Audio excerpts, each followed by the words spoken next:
오늘 함께 나눌 하나님의 말씀은 레위기 25장의 말씀입니다. 레위기 25장에서는 주로 희년에 대해서 말씀하고 있습니다.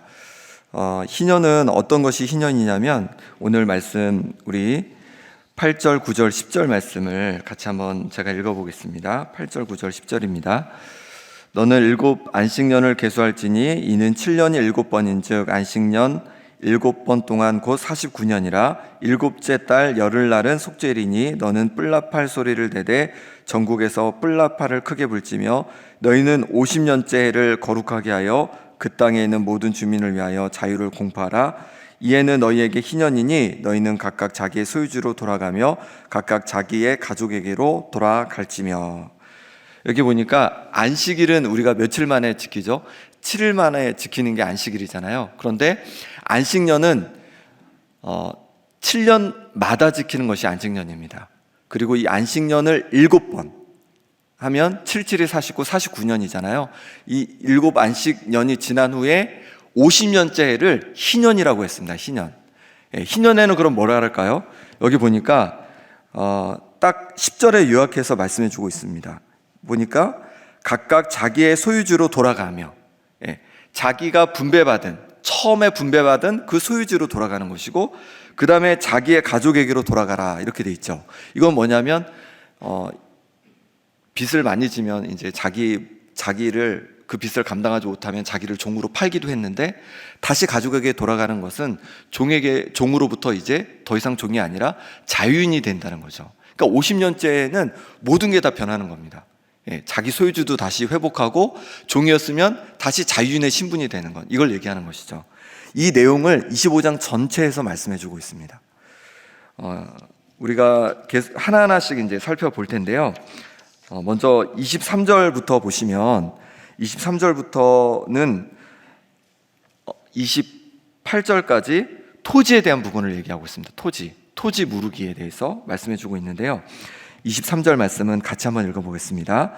토지를 영구히 팔지 말 것은 토지는 다 내 것임이니라. 너희는 거류민이요 동거하는 자로서 나와 함께 있느니라. 아멘. 기본적으로 하나님께서 생각하는 토지, 땅에 대한 생각은 뭐냐면, 이 땅은 누구 거다? 하나님의 거라는 것입니다. 하나님의 거니까 어떻게 하냐면 영구히 팔지 말라는 겁니다. 지금은 어떻게 하냐면 누가 땅을 사면 우리나라에서 그건 그냥 그 사람 겁니다. 그 사람 마음대로 할 수 있습니다. 그리고 다시 자손에게 또 이렇게 물려줄 수도 있고 이렇게 할 수 있죠. 하지만 하나님께서 생각한 토지는 뭐냐면 하나님의 것이기 때문에 영구히 팔 수 없다는 거예요. 그래서 어떻게 할 수 있냐면 토지를 물을 수가 있고요, 희년이 되면 토지를 다시 돌려받을 수가 있습니다. 우리 말씀 같이 한번 보겠습니다. 24절 말씀을 같이 읽어보겠습니다. 너희 기업의 온 땅에서 그 토지 무르기를 허락할지니. 토지를 무르는 것을 허락해 주라는 겁니다. 토지를 팔았는데 안 되겠어요. 다시 토지를 가져야겠어요. 그러면 다시 판 것을 물을 수가 있다는 겁니다. 다시 내가 돈을 받고 팔았잖아요. 그럼 다시 돈을 주면 다시 내가 내 토지를 다시 얻을 수 있다는 겁니다. 그런데 내가 돈이 없을 수 있잖아요. 그럼 어떻게 하면 됩니까?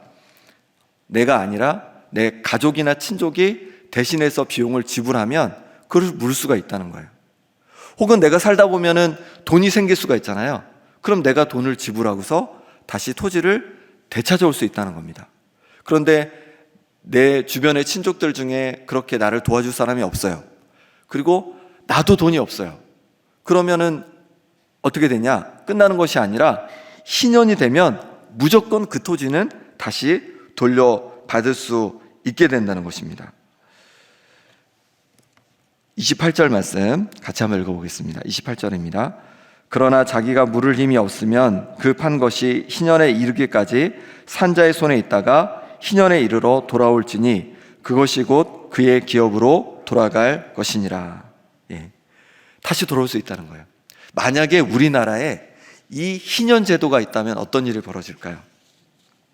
어떤 사람이 가난해서 자신의 토지를 팔아서 힘들게 살더라도 몇 년이 지나면 최대 희년이 이제 내가 판 그 해부터 몇 년이 남았을지 모르지만 어쨌든 최대 50년이 지나면 무조건 그 토지는 돌려받을 수 있는 거예요. 근데 만약에 희년이 10년 남았어.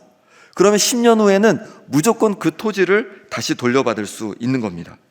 그러니 가난이 되물림되지 않을 수 있고 지금처럼 땅을 이용해서 부자가 되는 것도 불가능할 겁니다. 그러니 우리나라에 희년제도가 있었다면 지금과 같은 심각한 빈부격차도 일어나지 않았을 겁니다. 하나님께서는 이렇게 희년제도라는 안전장치를 통해서 이스라엘 백성들이 그 최소한의 삶을 살아갈 수 있도록 그렇게 만들어주신 거예요. 집에 대한 것도 마찬가지입니다. 집에 대한 거 이제 29절부터 이제 집에 대한 말씀을 하고 있는데요. 29절 말씀을 같이 읽어보겠습니다. 성벽 있는 성내의 가옥을 팔았으면 판지 만 1년 안에는 물을 수 있나니 곧 그 기한 안에 물으려니와. 아멘. 뭐라고 말씀하시냐면 성벽이 있는 성내의 집은 팔았으면요 1년이 안 됐으면 물을 수 있다는 겁니다. 1년이 안 되면 내가 집을 팔았습니다. 근데 1년이 안 됐는데 안 되겠어요. 다시 저 집을 다시 돌려받아야지 내가 살 수 있을 것 같아요. 그러면 이걸 물을 수 있다는 거예요. 다시 돈을 지불하면 다시 찾아올 수 있다는 거예요. 그 집을 산 사람이 안 돼, 나 그냥 이 집 당신 팔았으니까 그냥 내 거야, 그렇게 할 수 없다는 거예요. 1년이 안 됐으면 무조건 돌려줘야 한다는 겁니다. 그런데 예외 규정이 있었습니다. 레위 족속의 성읍은 좀 달랐습니다. 32절 33절 말씀 같이 한번 읽어보겠습니다.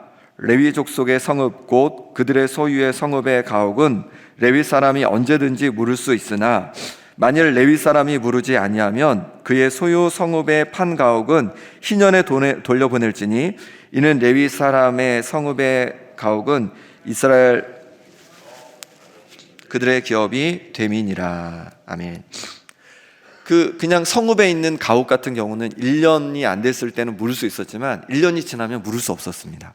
그런데 레위 족속의 성읍에 있는 가옥은 그렇지 않았어요. 언제든지 물을 수 있었습니다. 왜 그랬을까요? 레위 족속은요, 이 가나안 땅에서 땅을 분배받을 때 기업을 이렇게 토지를 분배받지 못했습니다. 단지 짐승이나 양이나 이런 염소를 기를 수 있는 목초지만 분배를 받았거든요. 그러니까 만약에 레위인이 그 목초지조차도 자신의 가옥조차도 잃어버리면 생활하는 것이 정말로 너무 난감해질 수 있는 거죠. 그러니까 레위인의 경우는 언제든지 물을 수 있었습니다. 자신이나 자신의 친족이 돈을 주면 언제든지 판 것을 다시 되찾아올 수 있었다는 것이죠. 이처럼 하나님께서는 토지와 가옥에 대해서 희년인이라는 제도를 통해서 극심한 가난과 곤란에 사람들이 빠지지 않도록 안전장치를 그렇게 마련해 두신 겁니다. 이렇게 하나님께서 안전장치를 마련해 주셨음에도 불구하고 희년은 몇 년마다 오냐면 50년마다 오잖아요. 희년이 되기 전에 가난해져서 빈손이 되어서 어려움에 처한 사람들이 있을 것입니다. 이들에 대한 안전장치도 하나님께서 마련해 주셨습니다. 바로 그 이웃이 책임져 주는 것인데요. 우리 35절 말씀을 같이 읽어보겠습니다. 내 형제가 가난하게 되어 빈손으로 내 곁에 있거든 너는 그를 도와 거류민이나 동거인처럼 너와 함께 생활하게 하되. 내 이웃에 가난하거나 빈손으로 곁에 있는 사람이 있으면 그를 거류민이나 동거인처럼 함께 생활하게 해주라는 것이죠. 함께 도와주라는 겁니다. 그리고 36절 37절은 제가 읽어보겠습니다. 너는 그에게 이자를 받지 말고 내 하나님을 경외하여 내 형제로 너와 함께 생활하게 할 것인즉 너는 그에게 이자를 위하여 돈을 구워주지 말고 이익을 위하여 내 양식을 구워주지 말라. 뭐라고 하냐면 빈손으로 가난한 그 옆에 있는 이웃에게 돈이 필요할 텐데 이자를 받지 말라는 거예요. 이자를 받지 말고 구워주라는 겁니다. 그리고 양식을 주되 뭐라고 하냐면 이익을 위해서 양식을 주지 말라는 거예요. 내가 이거 줬으니까 당신 나중에 이만큼 더 많이 돌려줘야 돼? 이렇게 하지 말라는 것이죠. 이익을 위해서 주지 말고 필요한 것들을 주라는 겁니다. 예, 그렇게 말씀하고 있습니다. 만약에 이 제도가 우리나라에 있다면 어떤 일이 벌어질까요? 예, 악덕 사채업자는 발 디딜 틈이 없을 겁니다. 예, 빚을 갚기 힘든 것은 뭐 때문에 힘드냐면 그 원금도 갚기 힘들 수 있겠지만 이자 때문이거든요. 그런데 이자가 없는 거예요. 이자가 없이 돈을 빌릴 수 있는 겁니다. 그러니 가난에서 더 쉽게, 훨씬 수월하게 벗어날 수 있는 그런 제도를 하나님께서 마련해 주시는 것이죠. 가난한 자를 이웃이 책임져 주고 그리고 도와주라고 말씀해 주시는 겁니다. 이 안전장치를 하나님께서 마련해 주신 겁니다. 마지막 39절에서 55절 마지막 부분에서는 하나님께서 이렇게 안전장치를 마련해 주셨음에도 불구하고, 그럼에도 불구하고 결국은 그 막대한 빚을 갚지 못해서 종으로 팔리는 사람들이 있었습니다. 자신을 파는 사람들. 그 사람들에 대해서 어떻게 대해줘야 하는지를 말씀해 주고 있습니다. 39절, 40절 말씀을 같이 읽어보겠습니다. 너와 함께 있는 내 형제가 가난하게 되어 내게 몸이 팔리거든 너는 그를 종으로 부르지 말고 품꾼이나 동거인과 같이 함께 있게 하여 희년까지 너를 섬기게 하라. 아멘. 형제가 너무 가난해져서 이제 더 이상 그 막대한 빚을 갚지 못해요. 그러면 이제 스스로 자기를 종으로 이제 팔게 되는 거거든요. 그래서 빚을 청산하게 되는데, 그럴 때 어떻게 대해라? 그를 종으로 부르지 말래요. 종은 맞아요. 종은 맞아요. 하지만 종으로 부르지 말래요. 함부로 대하지 말라는 거예요. 품꾼이나 동거인처럼 함께 지내는 사람으로 그렇게 여겨주라는 겁니다. 그래서 43절에 보니까 너는 그를 엄하게 부리지 말고 내 하나님을 경외하라 이렇게 말씀하십니다. 엄하게 부리지 말라는 거예요. 그 종을 함부로 대하지 말라는 거예요. 내 종이라고. 그리고 언제까지? 희년까지 너를 섬기게 하라 이렇게 말씀하셨습니다. 희년까지 섬기게 하라는 거예요. 이 말은 뭐냐면 희년이 되면 어떻게 돼요? 다 자유자가 되는 겁니다. 아무리 막대한 빚을 지고 몸을 팔았어도 이제는 희년이 되면 다 자유인이 된다는 거예요. 물론 그전에도 이 종을 물을 수 있는 방법이 있습니다. 어떻게 하면 종을 물을 수 있을까요? 우리 48절, 49절을 제가 한번 읽어보겠습니다. 그가 팔린 후에 그에게는 속량받을 권리가 있나니 그의 형제 중 하나가 그를 속량하거나 또는 그의 삼촌이나 그의 삼촌의 아들이 그를 속량하거나 그의 가족 중 그의 살부치 중에서 그를 속량할 것이요 그가 부유하게 되면 스스로 속량하되. 속량한다는 것은 값을 지불해서 이제 자유롭게 해주는 게 속량이잖아요. 친족들이 속량할 수 있었습니다. 친족들이 대신 그 빚을 갚아주면 자유한 사람이 될 수 있었고, 또 종인 자신도 돈을 모아서 돈을 지불하면 자유인이 될 수가 있었습니다. 한 번 종은 영원한 종 이런 거 없었습니다. 언제든지 자유할 수 있는 기회가 있었고 희년이 되면 무조건 자유인이 될 수 있었던 것이죠. 하나님께서는 이처럼 이스라엘 백성들을 향해서 희년이라는 제도를 통해서 그들을 안전하게 생활할 수 있는 그런 장치들을 마련해 주신 겁니다. 이것이 하나님의 공이라고 할 수 있습니다. 하나님은 사유재산을 인정하셨습니다. 하지만 그것만이 아니라 사유재산을 인정할 때 발생하는 그 빈부의 격차 문제, 가난의 문제, 인권의 문제를 침묵하지 않으셨습니다. 이를 해결할 수 있는 안전장치로 바로 희년제도를 두신 것입니다. 우리나라도 토지와 가옥 등에 관해 여러 이제 정책들을 시도해 보고 있습니다. 주택 정책들, 또 토지에 대한 여러 가지 이제 정책들을 해보고 있는데요. 우리는 어떤 정책을 지지를 해야 될까요? 이런 고민들을 할 때 희년제도, 오늘 우리가 함께 읽은 레위기 25장의 희년제도를 한번 생각해 보시면 좋을 것 같습니다. 사유재산을 인정하면서도 여러 안전장치를 마련해 주신 그 하나님의 공의를 생각하면서 우리가 여러 결정들을 할 때 그것에 우리가 마음을, 지지를 표현할 수 있다면 좋겠다 싶습니다. 하나님께서는 그럼 왜 이렇게 가난하고 어려움 당한 이들을 향해 안전장치를 마련해 주어야 한다고 하셨을까요? 오늘 본문에서 반복해서 나오는 표현이 있습니다. 우리 38절 말씀인데요, 같이 한번 읽어보겠습니다. 나는 너희의 하나님이 되며 또 가나안 땅을 너희에게 주려고 애굽 땅에서 너희를 인도하여 낸 너희 하나님 여호와이니라. 애굽 땅에서 너희를 인도하여 낸 너희의 하나님 여호와이니라. 42절에도 보시면 그들은 내가 애굽 땅에서 인도하여 낸 내 종들이니 종으로 팔지 말 것이라. 55절에도 보시면 이스라엘 자손은 나의 종들이 됨이라. 그들은 내가 애굽 땅에서 인도하여 낸 내 종이요 나는 너희의 하나님 여호와이니라. 이렇게 반복해서 말씀하고 있습니다. 이스라엘 백성들은 어떤 사람이었습니까? 애굽에서 노예로 살던 사람들이었습니다. 그런데 하나님께서 그들을 노예 생활에서 건져내셔서 가나안 땅을 그들에게 주셨습니다. 그렇게 노예로 있던 비참하게 살던 그들이 하나님의 도우심을 통해서 건져냄을 받은 것처럼 또한 그들 또한 노예로 또 가난함으로 힘들게 살아가는 사람들을 방치하지 말고 그들을 함께 도우며 더불어 살아갈 것을 말씀해 주신 것이죠. 그것 때문에 희년제도를 마련해 주신 것입니다. 이스라엘 백성만 하나님께서 건져주셨습니까? 그렇지 않습니다. 우리도 하나님께서 건져주셨습니다. 제 가운데 살던 우리를 십자가의 사랑으로 건져주셨습니다. 그리고 하나님의 자녀 삼아 주셨고 하나님의 자녀에게 하나님께서 우리를 지금도 날마다의 삶에서 우리를 돌봐주고 계십니다. 그러니 이제 하나님께 받은 사랑으로 우리도 사랑을 나누기를 원하십니다. 요한일서 3장 17절에 누가 이 세상의 재물을 가지고 형제의 궁핍함을 보고도 도와줄 마음을 닫으면 하나님의 사랑이 어찌 그 속에 거하겠느냐. 재물을 가지고 있는데 형제의 궁핍함, 이웃의 궁핍함을 보고도 눈을 닫는다면 그러면 어떻게 하나님의 사랑이 그 속에 있다고 할 수 있겠냐, 이렇게 말씀하고 있는 것입니다. 하나님의 사랑이 여러분 가운데 머물고 계십니까? 하나님의 사랑을 받으셨습니까? 그러면 이웃을 향해서 사랑의 손길을 내밀라 말씀하시는 겁니다.